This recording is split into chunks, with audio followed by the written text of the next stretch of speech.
Now we come to the counter application. Actually, counter application could do the counting job for us.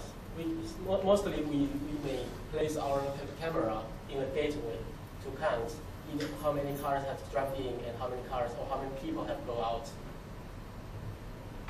The first of all, we need to define two regions, region 1 and region 2. We can directly draw the region on the screen.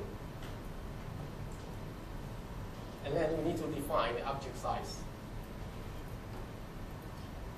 Okay.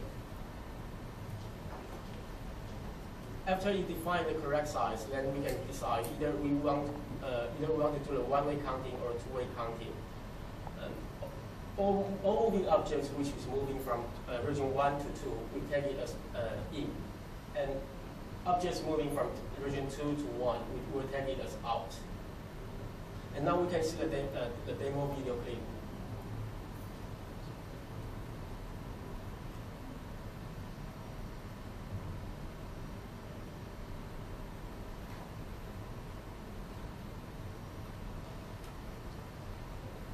And the video has finished, and we can see the counting result here. There's 1 in and 3 out. And there's another traffic demo as well.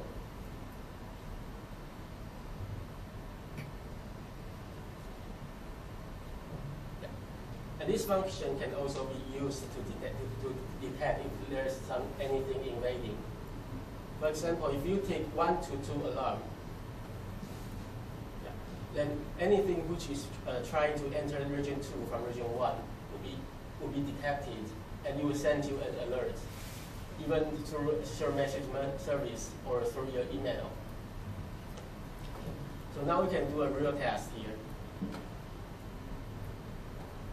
Now we start to record, and we'll move something from region 1 to region 2.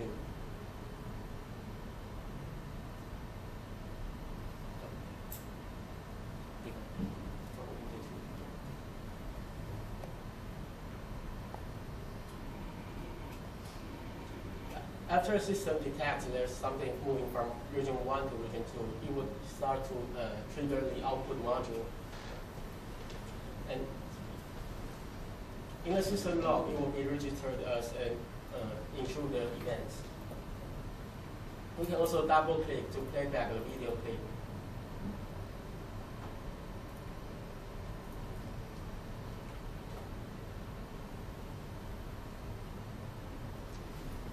And this function can also be used in one-way street. For example, this way should be from the direction for the car should be from the west to the east.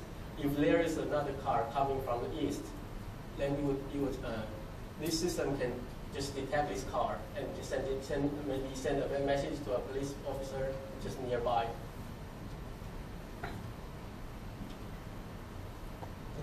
Then we need to introduce you the new utility, which is Media Man tools.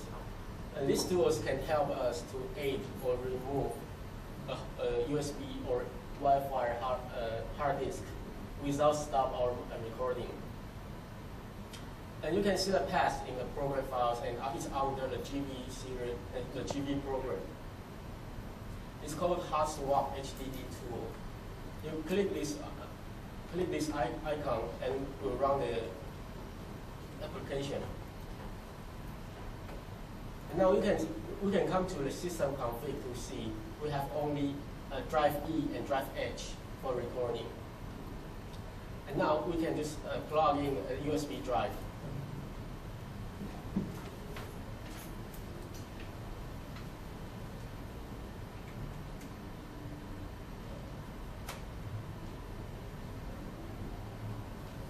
After we plug in, the computer has detected there's an I drive. And then we'll ask you if you want to add this for recording. Now we click OK, and then drive I has been added for the recording. Now we come back to the system config again, and we can see drive I is in the path.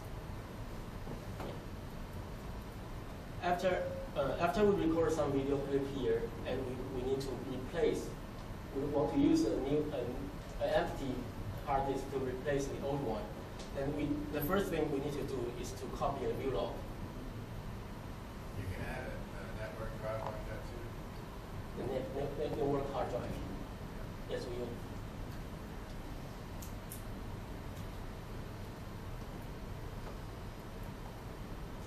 now it's copying a view log, and because it takes time, so we'll cancel it here.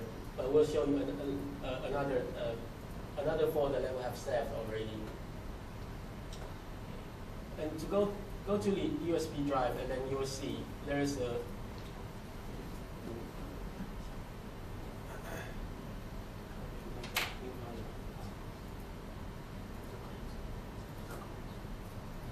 sorry, we got to copy a view log again.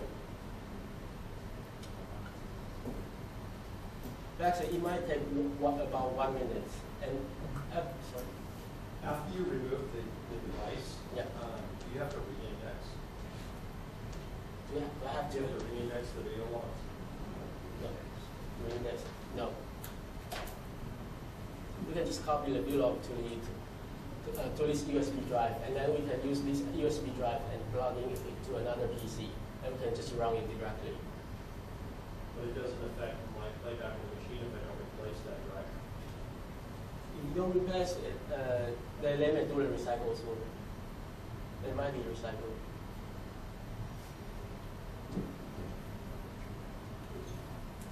Did he answer your question? I don't think so. Yeah, okay. If I temporarily put storage on and I start recording storage to it, granted I can copy the view log to it so I can play it somewhere else. But now I've been recording video to this temporary drive, right? So then I remove it. Now when I go and playback on the server itself, the days that are in there, it's going to show the days that were recorded to the temporary drive, but the video is not there. Yeah, okay. So I'm going to get an error, so I'm going to need to re-index the system, I would think. Well, Am I incorrect? Yeah, but I think you just copy. You not remove, right? You just make another copy, or you. But all the video's gone. So the index says I have video on drive I, but drive I doesn't have video on it. Yeah. Use the database repair. Yeah.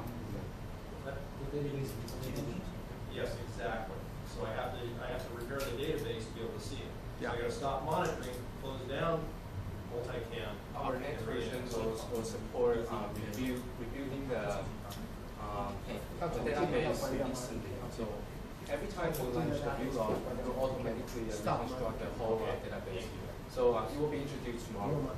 I think that's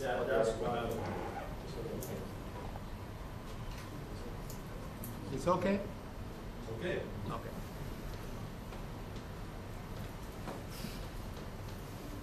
Well, there's a view log file that has been generated here, and we can just simply run the easy view log, and we can start to play back all the AVI files I've saved in this folder.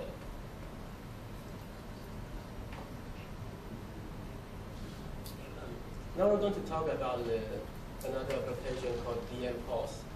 Actually, this POS only supports when you are using a dual monitor. You can see in a system setting here. Once your system has set up in a dual monitor environment, then we can just run this application.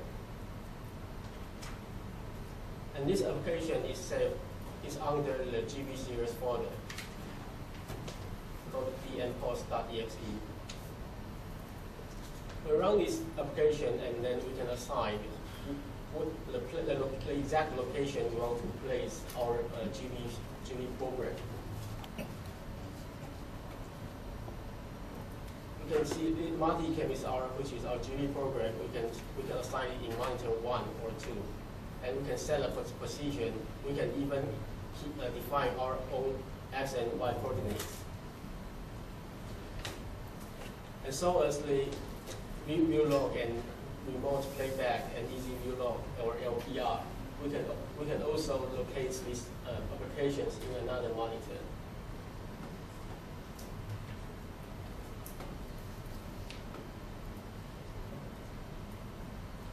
The right-hand side now is the extended desktop. Then you can see we are playing on the view log on the monitor 2.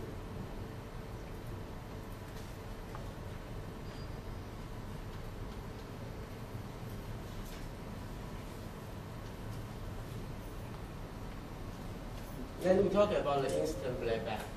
Instant playback is a function we use to